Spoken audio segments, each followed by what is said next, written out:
Andũ marĩ na mawathe na arĩa matehotete kuma mwena wa Utawala kaunti-inĩ ya Nairobi nĩ mamũkĩrĩte ũteithio wa irio iria nĩ hamwe na marigũ ikĩheanwo nĩ kambuni ya Mofarm na Ahadi Kenya, kambuni ici ikĩnyitana moko itemi-inĩ rĩa kũhũrana na ng'aragu ĩrĩa ĩgũmĩire andũ aingĩ.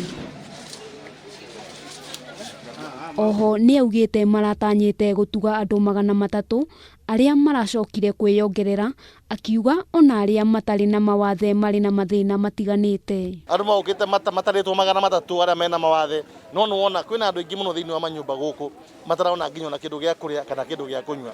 Ũrĩa ingĩũria ũrĩa ndĩrangĩũria nĩ atĩ o mũndũ harĩa arĩ woe okorwo nĩ itũra rĩaku kana harĩa ũrarutagĩra wĩra, woe andũ 10 kana andũ 20 kana andũ 100 ũmahe irio, nake ũrĩa ũngĩ eke ũguo. Tũngĩka ũguo ithuothe maũndũ maya ma irio no tũkorwo tũkĩnina. Ona kũrĩ ũguo arũgamĩrĩri a kambuni ici nĩ morĩtie thirikari gũkinyũkia makinya ma kĩwatho kũrĩ andũ arĩa marendia irio iria iraheanwo nĩ andũ a wendi mwega. Iria ciaheana thirikari nyingĩ ciatwarwo ndara maguo nũko magĩtwara kũrĩ andũ arĩa mĩciĩ kwao matiratwara. Ũkonaga irio icio mũndũ arathiĩ akahe andũ arĩa matarĩ na mathĩna, andũ arĩa mena mathĩna magatigwo matarĩ. Koguo no njũrie thirikari o rĩngĩ, mũndũ wothe ũkũheo irio atware, okorwo ndagũkinyia kũrĩa agĩrĩirwo nĩ gũtwara oerwo hatua. Andũ angĩ matanyihĩire 1,000 kuma Ruiru nĩ magunĩkĩte na ũteithio o ta ũyũ wa irio kuma kũrĩ atongoria a dini ya kĩhĩndĩ arĩa maranyitanĩire na atongoria a wathani wa matũra harĩ kũheana irio ici. We are distributing this food up Ruiru and even going upwards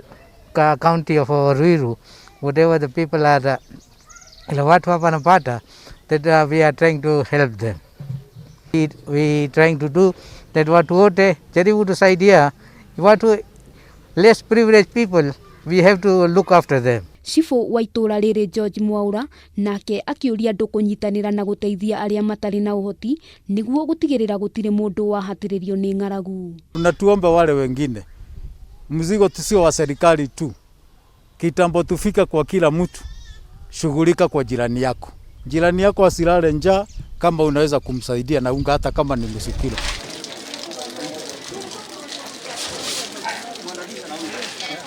Kwa hiyo Handũ-inĩ ha Kameme TV, rĩtwa rĩakwa nĩ Wambui wa Njũgũna. Thank you so much.